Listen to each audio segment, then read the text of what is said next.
함께 말씀 보겠습니다. 사도행전 2장 36절 말씀입니다. 사도행전 2장 36절 말씀 함께 읽겠습니다.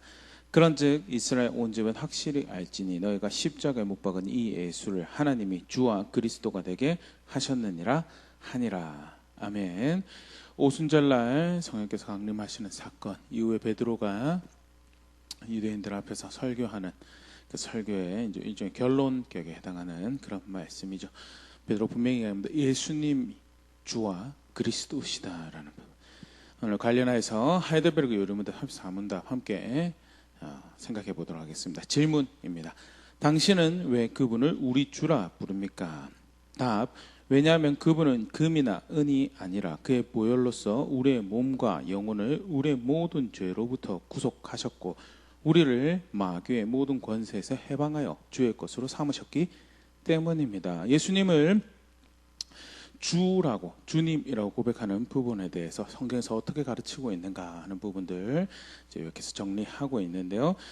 우리 좀 전에 요한 말씀 읽었지만 예수님을 안다라고 할 때 성경에서 가르치는 예수님을 안다고 할 때 그를 주라고 부르는 호칭은 이게 중요한 신앙의 이해를 담고 있죠. 그러면 관련해서 조금 같이 생각해 보도록 하겠습니다. 먼저 이 주라는 단어는요 헬라어로 퀴리오스라고 얘기되어지는데요.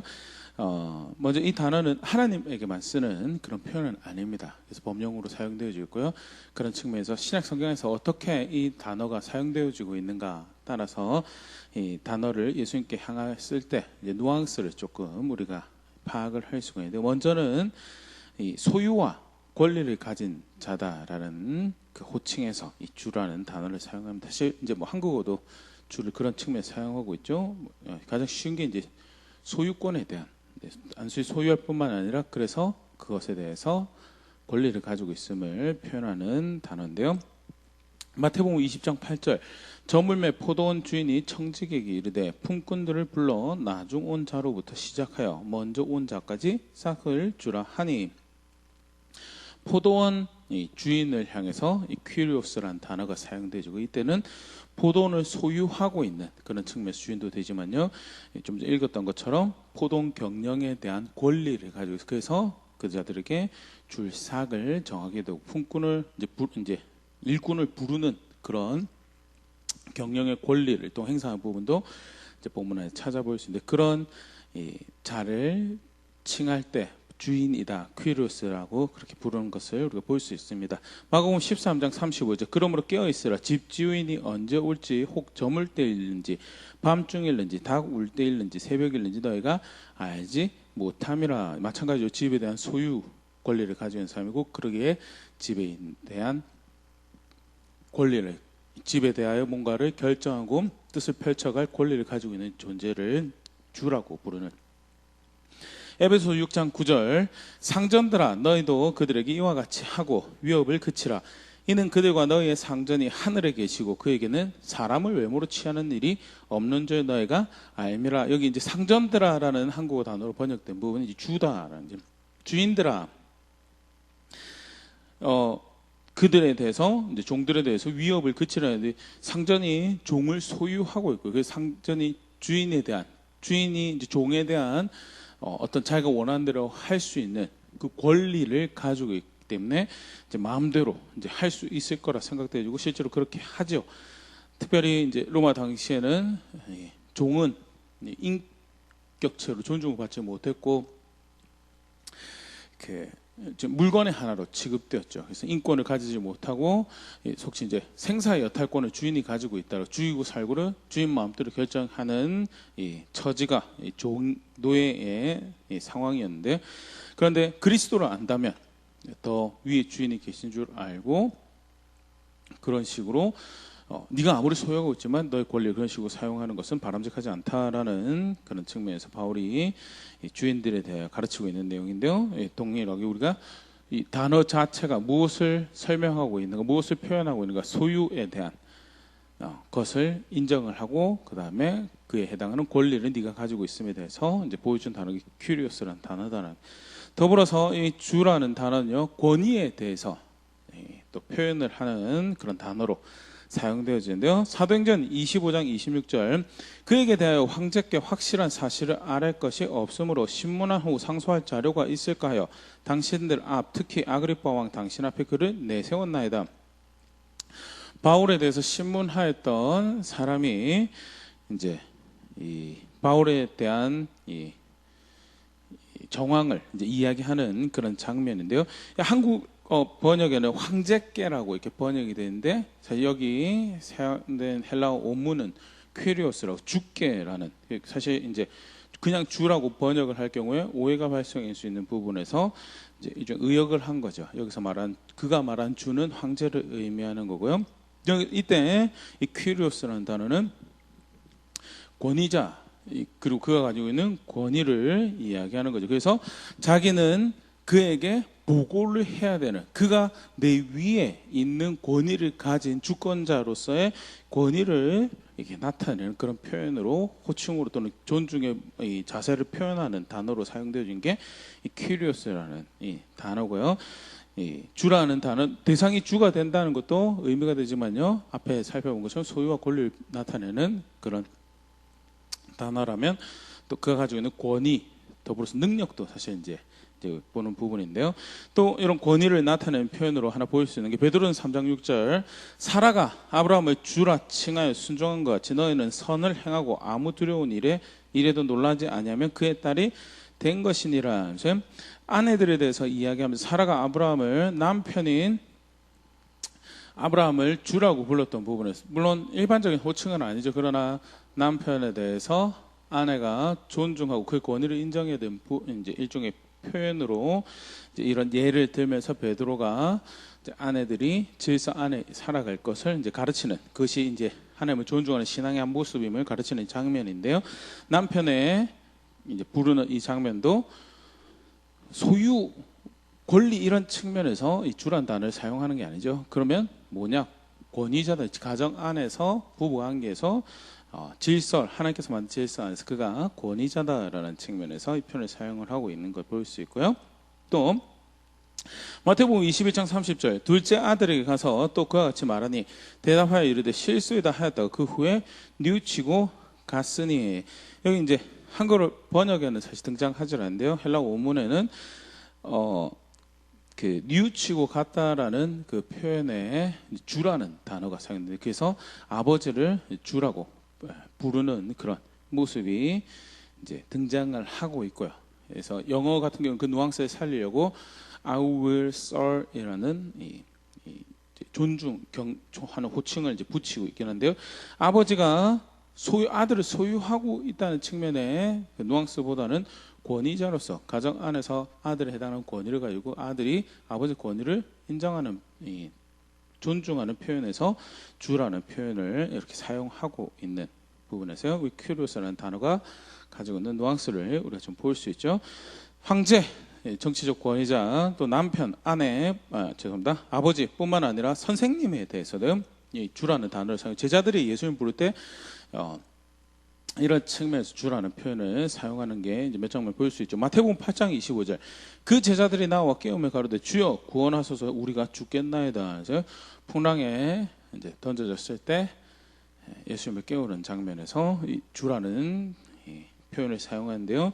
일단은 소유와 권리에 대한 표현도 아니고 다음 바로 다음에 나오는 신성한 호칭으로서 신을 대하는 표현을 사용한 게 아니고요. 선생님이라는 권위자라는 능력을 행하는 선생님이라는 표현에서 사용을 하고 있고요. 아까도 잠깐 얘기 드리면 권위뿐만 아니라 이 권위를 행사할 능력을 가지고 있는 존재다라는 뉘앙스가 여기서 조금 더 보일 수 있죠. 그래서 어려움 앞에서 예수님을 주라고 부르면서 도움을 청하는 그런 모습을 볼 수 있는데요.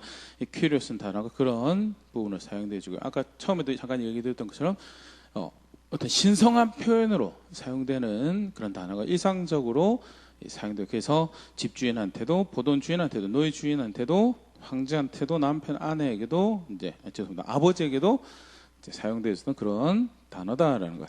근데 신약 성경에는 이제 하나님을 향해서도 이 단어를 사용을 하고 있습니다. 조금 이제 이해를 돕기 위해서요. 이제 앞에 우리가 봤던 그런 뉘앙스를 하나님에 대해서 사용하고 있는 모습들을 조금 보면요. 먼저 이 온 하늘과 땅을 소유하고 계신, 실제 창조주로서 그 소유하고 계시죠. 소유의 주로서 주라고 호칭하는 대목이 사도행전 17장 24절.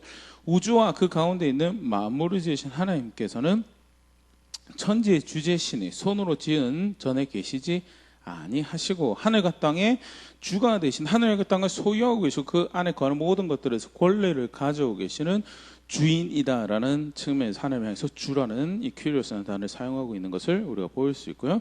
더불어서 그러기에 그가 권위자다라는, 통치하고 계시고 그가 손 안에 모든 것을 그가 원하시는 데 하실 권위를 가진 분이시다라는 측면에서 디모데전서 6장 15절 기약이 이르면 하나님이 그의 나타나심을 보이시리니 하나님은 복되시고 유일하신 주권자이시며 만왕의 왕이시고 만주의 주시오. 주권자라는 측면에서 통치하고 계시고 이제 그게 왕이라는 표현이 조금 더 부스터가 되죠. 그러면서 주라는 호칭을 하나님에 대해서 사용을 하고 있는데요.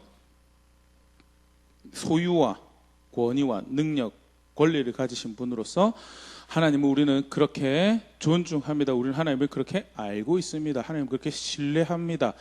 그래 향한 우리가 신앙을 가지고 있습니다. 참 측면에서 하나님을 향해서 이 주라는 단어를 사용하고 성경 그렇게 그가 주가 되신다라는 것을 가르치고 있죠. 그러면 예수님을 향해서 이 주라는 표현을 사용하는 것은 사실 본성과 본질이 하나님과 동등된 분으로서 당연히 마땅히 주라는 호칭이 그에게 해당하는 것이 성경에서 가르쳐지고 있는 바죠. 요한복음 1장 2절 3절 그가 태초에 하나님과 함께 계셨고 만물이 그로 말미암아 지은 바 되었으니 지은 것이 하나도 그가 없이는 된 것이 없느니라. 예수님이 창조하신 하나님과 동일하신 그 하나님이신 것을 요한은 그렇게 가르치고 있고 그런 측면에서 주라는 호칭이 마땅한 그 본성과 본질에 충실한 아주 합당한 표현이다라는 것. 그런데 사실 두드러지게 이제 성경에서 신약 성경에서 특별히 예수님을 향해서 주라는 표현이 사용되어지는 것은요. 요리문답 34번에서도 같이 봤었지만 구속사역에서 구원 사역에 있어서 그가 이제 행하신 사역, 그가 베푸신 은혜의 모습에 그가 주가 되신다라는 표현을 이제 사용하죠. 건져내다라는 표현인데 자유롭게 하다. 근데 일반적으로 이 구속, 또 대속이라는 이 표현 자체가 성경에서 구원을 표현할 때, 묘사할 때 이제 이 구원에 대한 이해를 돕기 위한 이 네 가지 대표적인 표현 중에 하나로 이렇게 사용되어지는데요. 먼저는 이제 화목이란 단어가 사용되어지는 것. 이제 예전에 한번 우리 같이 살펴봤었는데요. 다음에 기회 되면 또 같이 살펴보는데 화목은 이 죄에 대해서 분노한 하나님에 대해서 이제 제사를 드린다는 측면에서, 그래서 하나님의 진노를 달랜다라는 그런 측면에서 화목이라는 단어가 사용되어지고요. 화해라는 단어, 이제 굳이 일부러 두 개를 분리를 하는데요.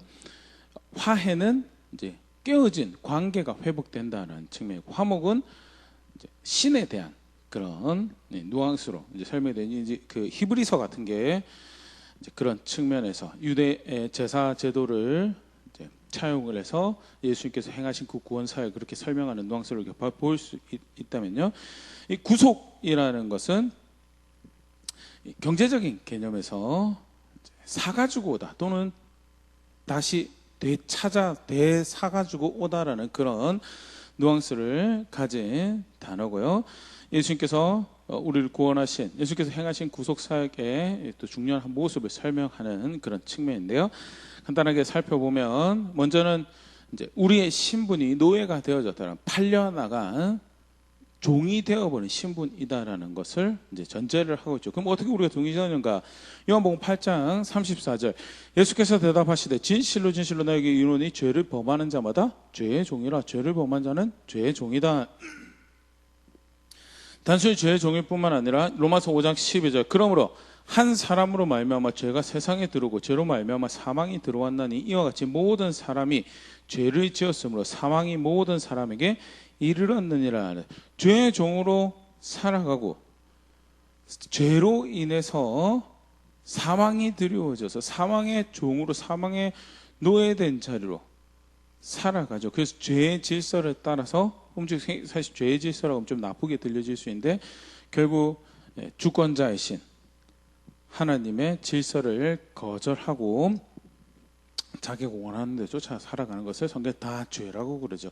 그걸 쫓아가는 자리에 그 욕심의 그 질서에 종된 자리에 죄의 종으로 살아가는 사람의 모습 성경이 이렇게 설명을 하고 있고요. 그로 인해서 그 죄책으로 드리워진 사망의 종으로 살아가죠.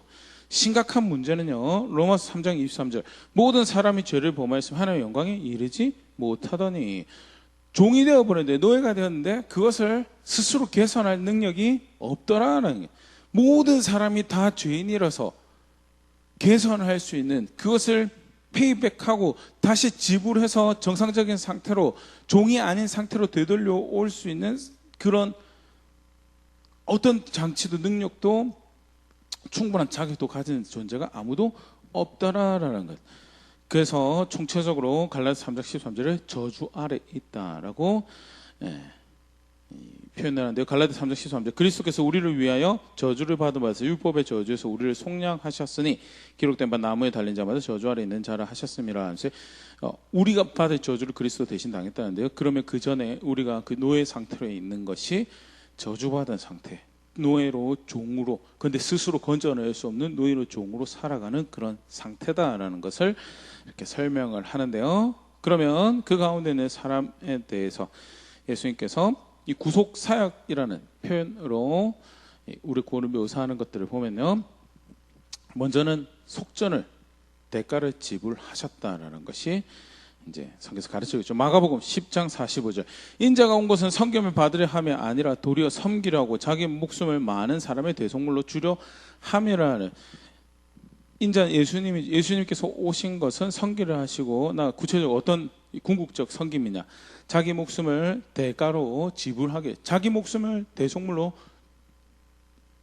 자기가 속전이 되셨다라는 것도 이 본문 안에서는 볼 수 있죠. 그런데 먼저는 두 개를 좀 분리해서 생각하면 단순히 속전이 되셨다라는 것뿐만 아니라 스스로가 지불하시는 분이 돼서 대가를 지불하시는 분이 돼 속전을 지불하셨다는 대속물을 주셨다는 디모데전서 2장 6절에 똑같이 이야기하고 있습니다. 그가 모든 사람을 자기를 대속물로 주셨으니 기약이 이르러 주신 증거는 그가 주신 분이다. 요한복음 10장 18절에 이렇게 가르쳤죠. 이를 내게서 빼앗는 자가 있는 것이 아니라 내가 스스로 버리는 나는 버릴 권세도 있고 다시 얻을 권세도 있으니 이 계명은 내 아버지께서 받았노라 하시니라. 그래서 자기 생명을 주시는 것에 대해서 빼앗기는 것이 아닌데 분명히 하나님 뜻이 있죠. 속전을 지불하신 하나님 뜻도 분명히 존재를 합니다. 그럼에도 불구하고 또 예수님이 어떤 분이셨는가 내가 내놓는 사람이다라고 내가 내놓는 주체다라고 가르치시면서요. 그렇게 속전을 지불했다. 왜 중요하냐면 이게 대가를 지불했기 때문에 권리를 가지게 되는 주체가 되는 부분에서 잘 기억할 수 있으면 좋을 거고요. 그래서 노예가 된 사람이 구속사역의 전제가 되는 노예가 된 종이 된 사람이 저주 가운데 있는 사람이 있다면 예수님께서 그 속전을 지불하셔서 죄 사함이 이르게 하는 속량이 발생하도록 대가를 지불하시는 분이 되셨고 나아가서 우리가 앞에도 봤지만 스스로 속전이 되셔서 베드로전서 1장 18절 19절 너희가 알거니와 너희 조상이 물려준 헛된 행실에서 대속함을 받은 것은 그 은이나 금같이 없어질 것으로 된 것이 아니요 오직 흠없고 점없는 어린 양 같은 그리스도의 보배로운 피로 된 것이니라. 자신의 죽음을 대가로 지불하고 하나님의 아들이 자신의 생명을 자신 스스로를 대가로 지불하고 대속함을 주셨다는 그게 예수님께서 베푸신 구원의 사역을 이해하는 굉장히 중요한 모습이에요. 그래서 그가 누가 되느냐?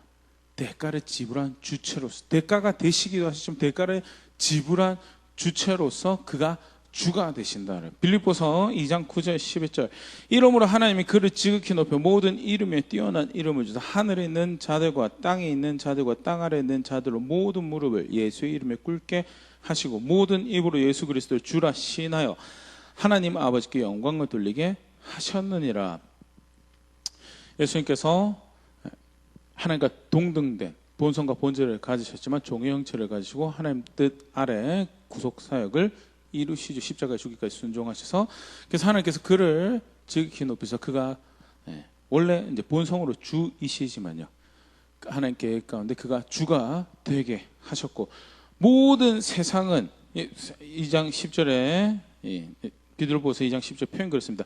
하늘에 있는 자들과 땅에 있는 자들과 땅 아래에 있는 모든 자들, 그냥 이제 좀 문학적 구분이죠. 쉽게 말해서 세상에 존재하는 모든 자들이 구원을 얻으려면, 생명을 얻으려면, 자유를 그 묶인 자리에서 자유를 얻으려면 예수의 앞에 무릎을 꿇어 그 예수님께서 지불하신 그 속전, 그 대속의 구원의 사역을 믿음으로 받아들여서 그를 주라 시인하는 것으로 구원을 받도록 하셨고, 그렇게 예수님께서 주가 되셨다라는 것. 심지어는 더 큰 그림을 이야기하는 게 에베소 1장 10절, 하늘에 있는 것이나 땅에 있는 것이 다 그리스도 안에서 통일되게 하려 하심이라. 유일한 구원의 주가, 유일한 구원이 예수님이요. 다른 속전, 다른 해결 방법 전혀 없어요. 예수님만 유일한 속전이고 유일한 구원이고, 그래서 하늘에 있는 것, 땅에, 땅 안에 있는 것, 존재하는 모든 것이 예수님 안에서 자유함을 얻을 수 있고, 예수님 안에서 거룩해, 예수님 안에서 의로워질 수 있고, 그런 측면에서 하늘과 땅이 그 안에서 통일된다라는 실제로, 그리고 다시 오심을 통해서 그렇게 구원을 완성하시는 주가 되시는 분이 예수님이다라고 성경에서 가르치고, 그런 측면에서 베드로가 분명히 이야기죠. 하나님이 그를 주와 그리스도가 되게 하셨다. 그런 측면에서 성경적으로 우리가 예수님을 안다라고 할 때 그를 우리의 주인이라고. 왜? 그는 대가를 지불하셨고 그가 대가가 되시고, 그렇게 해서 우리로 하여금 저주받은 자리에서 스스로 헤어나올 수 없는 그 자리에서 자유함을 가질 수 있도록, 그리고 본래 자리로 돌아올 수 있도록 그렇게 하셨다라는 것이 성경적 이해고, 그래서 예수님을 주라고 부르고, 예수님 제자들에 의해서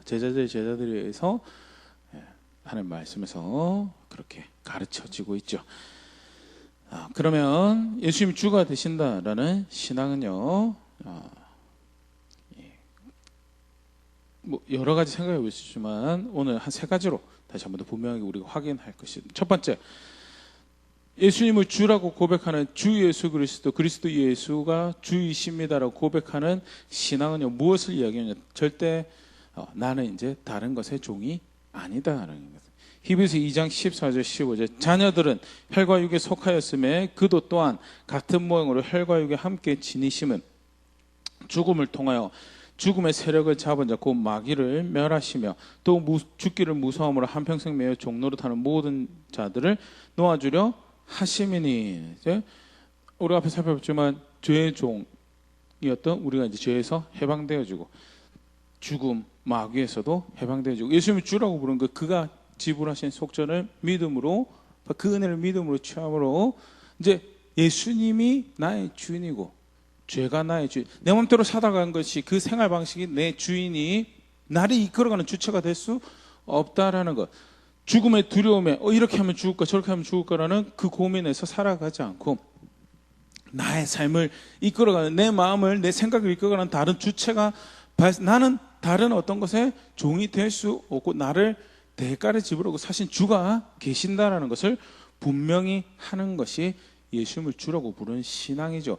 그냥 교회 다니니까 미사역으로 예수님 다 주라고 그러더라라고 절대 그렇게 이야기하는 게 아니고, 성경에서 가르치는 예수님 주라는 것은요, 이제는 나도 내 자신의 주인이 될 수 없고 다른 어떤 주인이 될 주체가 없고 예수님만이 주인이 된다라는 것. 그 어떤 것도 나의 주인, 내가 그 어떤 다른 것의 종이 될 수 없고 예수님만이 내 주인이 된다라는 것.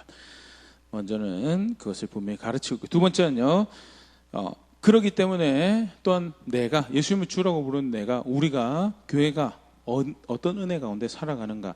요한복음 10장 28절, 내가 그들에게 영생을 주노니 영원히 멸망하지 아니할 것이요 또 그들을 내 손에서 빼앗을 자가 없느니라. 이제 자신의 것을 지키시는, 나는 빼앗기지 않는 주인이다는, 나는 내 것을 빼앗기지 않는 주인이고 난 내 것에 대해서 애정을 가지고 그들을 돌보고 그거 이제 신학적 표현으로 보존이라고 그러는데요.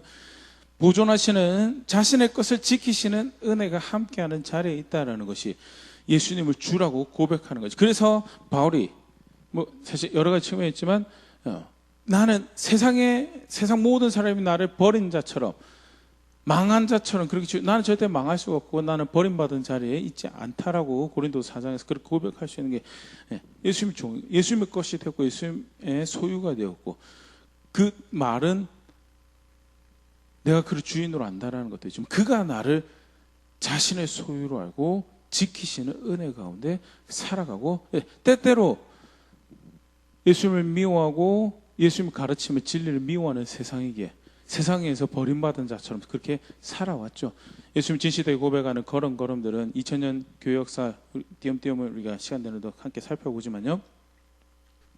단 한 번도 쉬웠던 걸음들을 만들어간 적이 없죠. 세상에서 그렇게 만족스러운 걸음 걸어간 적도 없고요. 그럼에도 불구하고 망한 자다라고 그렇게 여기면 스스로 비참하게 여기지 않고 당당히 세상 앞에 설 수 있었던 것은 더 큰 사랑, 더 큰 은혜가 나를 향함을 알고 있고 내가 비록 세상에서는 그렇게 버림받은 자처럼 걸어가더라도 그 자신의 것을 지키시는 그리스도의 은혜가 내 손에서 그들을 빼앗을 자가 없다라고 하는 그 하나님의 은혜가 그리스도의 은혜가 나와 함께하고 있으면 내가 압니다라는 그런 자리에 있어. 그게 예수님을 주라고 고백하는 신앙이죠. 마지막으로요 한 가지 더 볼 것은요 로마서 6장 19절 20절 너희 몸은 너희가 하늘께로부터 받은 바 너희 가운데 계신 성령이 주는 줄 알지 못하냐 너희는 너희 자신의 것이 아니라 값으로 산 것이 되었으니 그런즉 너희 몸으로 하나님께 영광을 돌리라 하는 값을 지불하신 주인이 계신다라는 것. 어떻게 보면 1번하고 비슷한데요. 1번 같은 경우는 그 어떤 것도 내게 주인이 될 수 없다라면 값을 지불하시고 나의 주인이 되신 분이 계신다는. 그렇기 때문에 내 멋대로 기준 만들 수 없고요. 그가 악하다고 하는 것이 내게 악한 것이고 그가 사랑스럽다고 하는 것이 그가 깨끗하다는 것이 깨끗한 것이 그가 정한 것이라고 하는 것이 내게 정한 것이 되어야 되는 것이. 에베소서도 그렇고 고린도전서에도 그렇고요. 갈라디아서도 그렇고요. 바울이 반복적으로 분명히 하나님께서 악하다고 더럽다고 죄라고 하는 것에 대해서 어떻게 교회라고 하면서 그렇게 답습할 수 있느냐, 그걸 여전히 그렇게 따라 살 수가 있느냐, 거기 하나님 나라 없다라고, 다르게 표현하면 그 예수님을 주라고 하는 신앙이 아니다라고 반복적으로 그렇게 가르친 것은요, 예수님 믿는다는 그의 대속의 은혜를, 그의 구속의 사역을 믿고 그 안에 생명이 있다는 것을 아는 신앙은요, 그가 주인이 되어야 되는 것. 그러면 분명히 선명하게 나의 삶에 대해서, 내 선택에 대해서 권위를 가지는 주의 존재를 인정하는 걸음을, 그래서 그의 말씀이 길이 되고 그의 말씀이 내 선택을 좌지우지하는 방향성이 되는 것이, 그게 예수님을 주인으로 하는 신앙이고, 그것은 다르면 신약성경에서 이제 표면적인 부분인데요, 그가 대가를 지불하시고 나를 사셨다는, 그가 대가를 지불하고 나를 자유롭게 하시고 그가 대가를 지불하고 나를 사셔서 나의 주가 되셨다라는 것이 교회와 성도와 모든 믿는 자들의 신앙이 되는 거예요. 그래서 우리가 예수님을 주라고 고백을 하는 거고요. 예수님을 주라고 고백하는 것은 이러한 이해를, 이러한 존중과 사랑의 마음을 고백하는 호칭이다라는 것, 간략하게 함께 살펴보았는데요. 안에서까지 다시 한번 돌아볼 수 있으면 좋을 것 같습니다. 예수님을 우리 쉽게 주라고 고백합니다. 주님이라고 고백을 하고요. 그런데 내가 주라고 그를 고백하는 것은, 그를 부르는 것은 그런 존중과 사랑의 마음의 표현으로 부르고 있는 건지, 아니면 그냥 이제 적절한 감탄사라든지 아니면 슬퍼하는 표현의 필요로 그렇게 사용을 하고 있는 건지, 한숨의 그런 표현으로 사용을 하고 있었다면요, 다시 한번 돌아볼 수 있으면 좋을 것 같고요. 실제로 그를 주라고 고백하는 것은요, 단지 호칭에서 가지는 것이 아니고 내 삶의 모양에서, 내가 살아가는 방식에서, 내가 마음을 사용하는 하나하나 선택 가운데서 고백되어져야 된다라는 부분, 다시 분명히 확인할 수 있으면 좋을 것 같고요. 더불어서 바른 걸음을 걸어가고 있다면 또 그 안에서 주신 은혜에 감사할 수 있으면 좋을 것 같고, 혹여 그러지 못한 부분이 있다면 다시 말씀 앞에서 조정할 수 있는 자리에 있을 수 있으면 좋을 것 같습니다. 더불어서 예수님을 주라고 고백하는 것이 교회가 성도가 마땅히 고백해야 될 신앙 고백, 우리 시절 그렇게 한다면 어떻게 해서든 다양한 방해들도 있을 거고요. 다양한 미혹과 유혹이 있을지언정 그래도 내가 주가 누구인지 아는데 라고 고백하면 걸음걸음 배워가고 자라갈 수 있으면 좋을 거고요. 그렇게 함께 빚어져가는 우리 될 수 있으면 좋을 것 같습니다.